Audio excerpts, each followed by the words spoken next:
I have 17793. We have a motion and a second, and I see amendment coded 17793. And could I request a roll call vote on this legislation, please, Mr. Chairman? We will need a motion and a second in order to hear the amendment. We have a motion and a second on the amendment. It looks like the amendment does make the bill. If you could please describe your amendment. Thank you, Mr. Chairman. Mr. Chairman, members of the committee, this bill would increase the penalties for an assault against a law enforcement officers. It would make it a E felony, which is the lowest level felony, and an aggravated assault would be punished one classification higher. So currently, under current law, I think an aggravated felony is a D or C felony, and if it's an aggravated assault intentionally against a law enforcement officer who is discharging or attempting to discharge their official duties, or they're assaulted because of the officer's status as a law enforcement officer, this would apply. So it would increase it from a D to a C to a C to a B felony, and that would be an aggravated assault against a law enforcement officer. There's a mandatory minimum $1,000 fine, mandatory minimum 30 days in jail, and you have to serve that day for day. And if you're an individual already incarcerated in one of our custodial institutions, you would have to serve your 30 days at the end of any sentence you're currently serving. And with that, I'm happy to answer any questions from the committee members or the chairman. Thank you. Thank you, Vice Chairman Griffey. I do have a question. I wanted to clarify. This, as amended now, this applies to officers while they're on duty. Is that correct? Yes, sir. Any officer, public or private probation officer, parole officer, community corrections officer who is discharging or attempting to discharge their official duties, or they're assaulted because of the victim's status as a law enforcement officer. And that was added to address the situation that somebody's at a birthday party and they get assaulted just because they're a law enforcement officer. That would not apply. But if somebody assaulted the law enforcement officer at a birthday party because he knew that guy was, or that man or woman was a law enforcement officer and had prior dealings with them, and that's why they assaulted them, it would still apply in that situation. I see. Thank you, Vice Chairman Griffey. Any questions of the sponsor? Leader Lamberth, you're recognized. Sorry, I just have to mention that the analogy of a birthday party in which folks are arrested and assaulting each other has come up again. I would like to reiterate, I don't know who's having these birthday parties where all this stuff happens at, but it keeps coming up in this committee, and sometime or another, I'm going to have to find out about one. Like, is that really an analogy that occurs, President Griffey?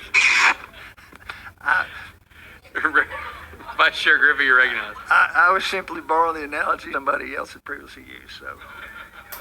Leader Lamberth, I will say that Representative Griffey and I are from the same part of the state, and we do have some pretty good birthday parties where we come from. So.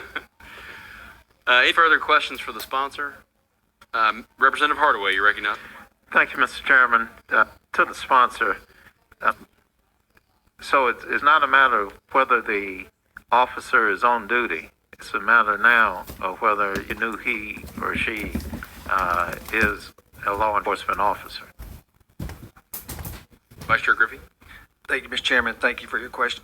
It would apply to a situation where the officer is on duty and doing official duty functions, or if he's off duty but still acting in his official law enforcement capacity and carrying out law enforcement functions.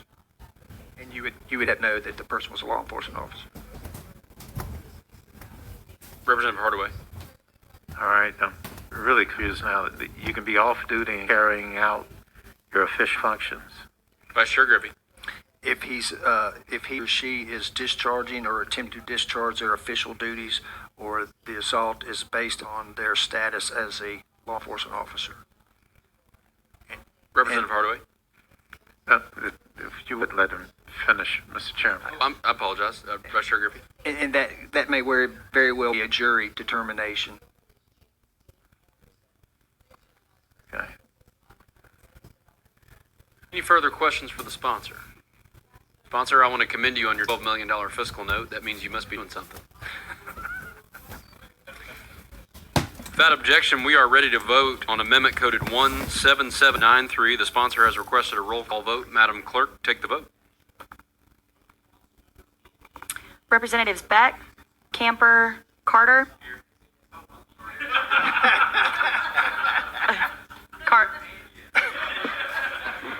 Daniel, Doggett, Eldridge, Farmer, Garrett, Griffey, Hardaway,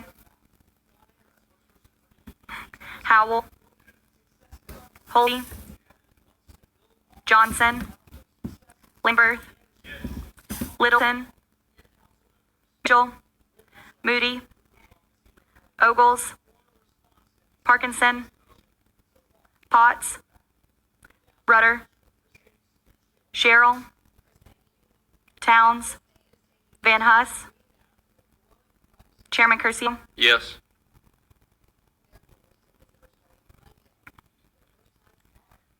Mr. Chairman, 15 ayes, 1 no. I apologize, Madam Clerk. Before that becomes official, we want to go back to Representative Hardaway for his vote.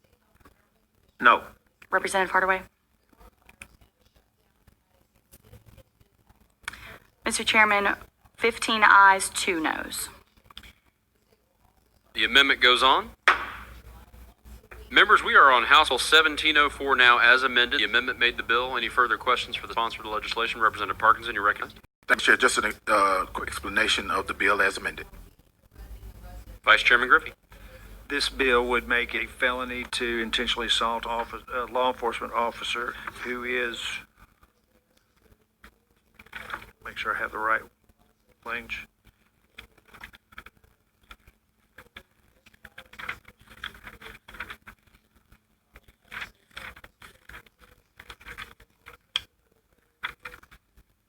I just had it. Who's engaging in his official duties or is based on his status as a law enforcement, as a victim based on his status as a law enforcement officer. Representative Parkinson. Thank you, Mr. Chair. So,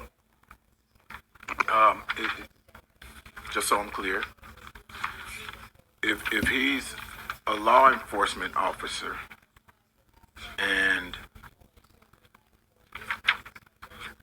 if let's say, for instance, if he's in the commission of his duties and other law enforcement officers feel like he's using excessive force and they intervene, how does this bill affect those other law enforcement officers? Vice Chairman Griffey. I don't know that this legislation would have any impact on that particular situation, as I understand your question. Representative Parkinson. Thank you, Mr. Chair. And so, Mr. Sponsor, can you explain to me what the legislation does one more time? Just so I'm clear. Vice Chairman Griffey. It would increase the penalties for assault on a law enforcement officer from A or B misdemeanor to an E felony, or from a D or C aggravated assault to a C or B aggravated assault if it involves a assault against a law enforcement officer who is discharging or attempting to discharge their official duties or because of the victim's status as a law enforcement officer, and there's a mandatory $1,000 fine. Representative Parkinson. Thank you, Mr. Chair. And so in a scenario, let's say if it's me and I'm being arrested by the law enforcement officer and I feel like he's going to kill me and I defend myself, I will be charged additional charges if I feel like if I was afraid that I was about to die at the hands of the law enforcement officer. Representative Parkinson, if I may Yes. try to lend some clarity, the way the bill reads, it talks about the law enforcement officer discharging their official duties. And so I believe and again, the case that we're all thinking of right now, if that officer is breaking law and is found to have been breaking law, then this would not apply because that law enforcement officer is not executing their official duties, they're breaking law. Thank you, Mr. You're recognized, sir. Thank you, Mr. Chair, and I appreciate that. However, I will be dead when they find out he broke the law. So if I can defend myself to keep from dying, what happens? Well, I will go back to the sponsor, but I believe you would have a criminal case, and the judge and the jury. Exactly, Mr. Chair. And that's the reason why I cannot support this legislation. and especially in this climate that we're in right now, with everything that's going on. You know, I can't support this legislation. Thank you, Mr. Chair. Thank you, Representative Parkinson. Next on my list, I have Leader Lamberth. You recognize? I'm going to try to very carefully not to fight in an argument with my friend from Shelby County because we've served together for so many years. I'm starting very much to get disturbed by the fact that there's a lot of rhetoric, and I hope you'll clarify in a moment, that somehow or another, when there is 99% of officers that are of all walks of life and ethnicities, that are members of our community, they're our neighbors and our friends, that do their job and they do it well to protect and serve. They work for us, period. If they're not doing the job we want them to do, we change the laws. If we don't want something to be illegal, we change the laws. If we want something to change in policy, we change the laws and we tell them how to do their job better. We teach them how to do their job better. We have conversations on how to become stronger members of their community. But I don't like the tenor of where this is going as a conversation to somehow or another say, because of the fact there are in any group of individuals, bad actors, and yes, even amongst the ranks of law enforcement, potentially individuals that may commit crimes and should be held accountable and must be held accountable to a higher standard than the average public because of the trust we bestowed upon them. But this bill goes to protecting, literally by the language of the bill, the good law-abiding officers that are out there to protect our communities, that are there to protect someone when they've been shot at, when they've been raped, when they've been abused, when they have no one else to turn for. And yes, they're also there to stop on the side of the road. As I watched on the way in the other day, there was a group of individuals, must have been coming in for a peaceful protest. They were broken down on the side of the road. And I saw them standing there as an officer was changing their tire with protest signs in their hands. Now look, to me, and maybe I'm the one who thought this, that was a beautiful moment because it was an officer that was down on his knees. I wished I'd have taken a picture. If I hadn't been going about 70 miles an hour down the interstate, I would have. But it was an example of an officer doing the right thing and folks that were headed to a peaceful protest doing the right thing as Americans. But to act like somehow or another we shouldn't protect our officers from somebody who's hopped up on meth or something else, kicking them in the face and attacking them and trying to kill them while they're trying to serve us, I hope and pray that is not what you were alluding to, because I know you better than that. And we've served on this committee a long time together, in this house a long time together. There are people that do bad things. We should not assume all people are bad because some people are. We should never assume that our officers are not there to protect us and to serve us. And the best way we discuss with them on how to serve us because of something that a few officers may do and should be held accountable, and I stand with you to hold them accountable. We should never, ever, ever turn our back on the rest of our officers that are desperately just trying to serve us and serve us well. And I, sir, will always stand with them, and this bill helps to protect them. So I wanted to put that out there, and I hope maybe you would clarify.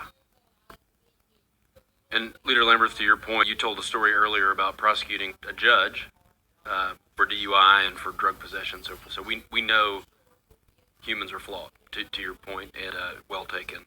Representative Parkinson, you recognize? Thank you, Mr. Chair. Thank you, Mr. Chair. I'm sitting here looking at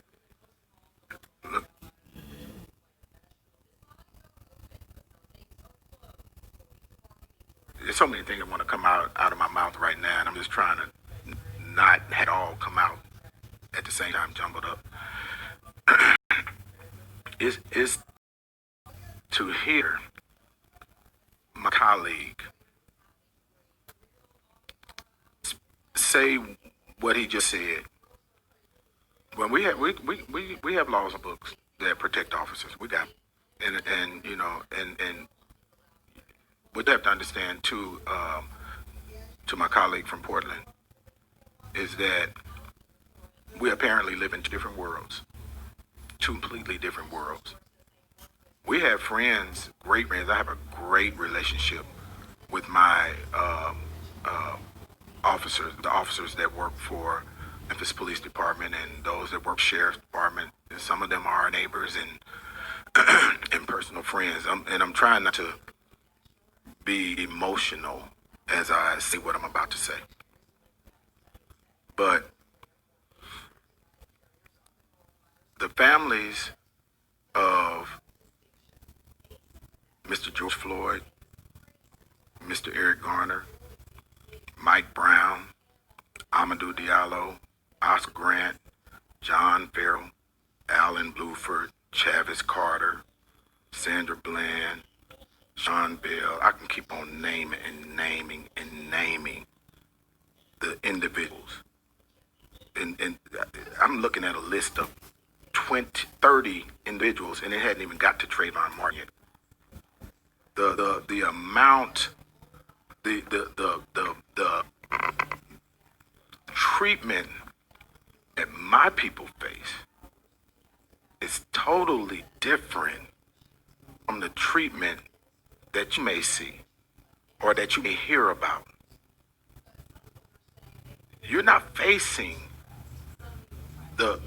or seeing possibly some of these scenes where you have a 16-year-old or 17-year-old that's shot up inside of a car by the U.S. Marshals in his front yard in front of his relatives. You're not seeing that. You're not seeing and hearing the cries of these individuals, these parents, or these relatives, because they had to deal with this situation. And I'm not gonna do Mr. Leader, do you like you just did me. But I am gonna say this. Some are not hearing the cries of an entire almost American population where everybody is telling you there is a problem. There is a problem. And we're addressing and bringing legislation to strap across this gaping wound to say we did something when we are not addressing the problem. And I told you yesterday, and I hope you hear this time, because this is the second time that I am going to say this. There are people that want to, black people, let me be emphatically clear, that want to defend themselves because they are scared they are going to be killed by the 1% or the 2% of officers that do these bad things. But you get the majority of the time, I don't want to make any assumptions. Other communities get the 98%, possibly 100% of the time, or 99% of the time. We get the 98%, maybe 70% of the time, or 30% of the time. But when that 30% happens, our people die. You can't bring them back. They're dead, literally. They are no longer on this earth. They don't get a chance to come and tell the judge, Mr. Judge, this is what happened. They don't get that opportunity. And you know, America, not just Parkinson, is saying, I'm just one voice, but America right now is speaking. And there are deaf ears being turned to this. And so if you feel like the spirit of this committee or legislature or, community, cities, 50 states is the wrong spirit, then you're the one that's not listening. Because they are speaking. Thank you, Mr. Chair. Thank you, Representative Bergenson. Leader Lamberth, you're recognized. Thank you, sir, for your comments. And again, thank you for your friendship and your representation of your community. I am listening. And I ask, please, that in the fervor of this moment, as we all move forward together and discuss these difficult topics, I respect your perspective. I respect your opinion. I ask that you only think of this. When a bad cop does a bad thing and commits a crime and commits the type of atrocities that you have mentioned, sir, a good cop comes along later and slaps the cuff on him like they would any other criminal and holds them accountable I want to hold up those good cops, and I think that you do as well. And I want your community and my community filled with officers that respect the law, respect those that they protect and serve, so that what you have described stops, so that we all listen and hear and move forward together. I hear you. I'm listening to you.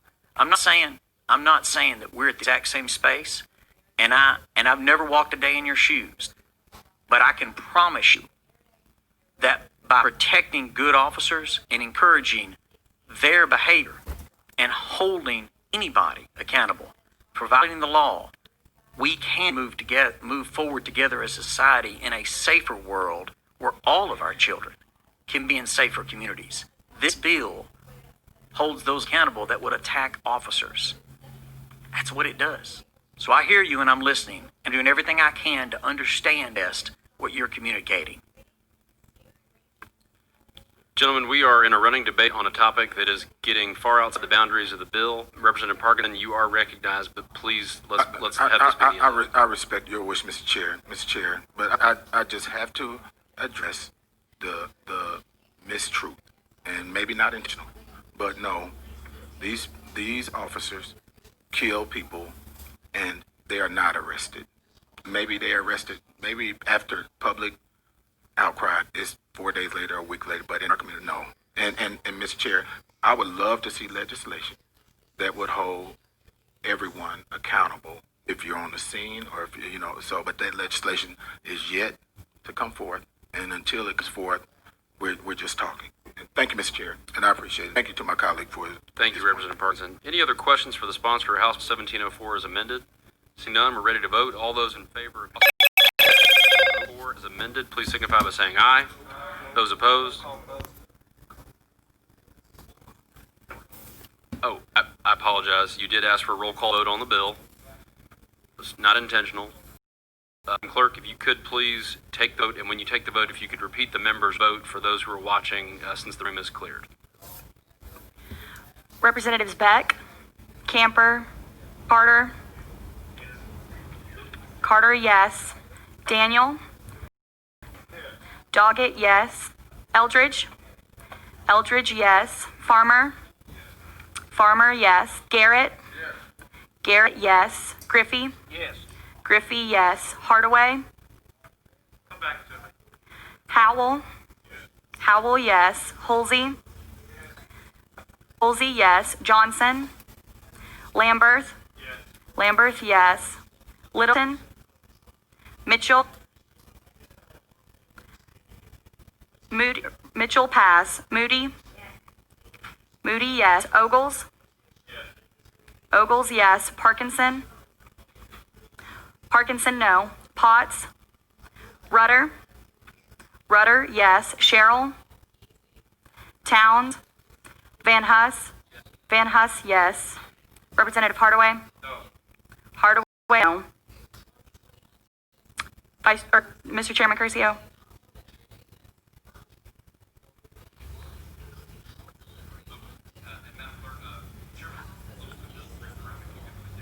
Yes, Representative Littleton, aye.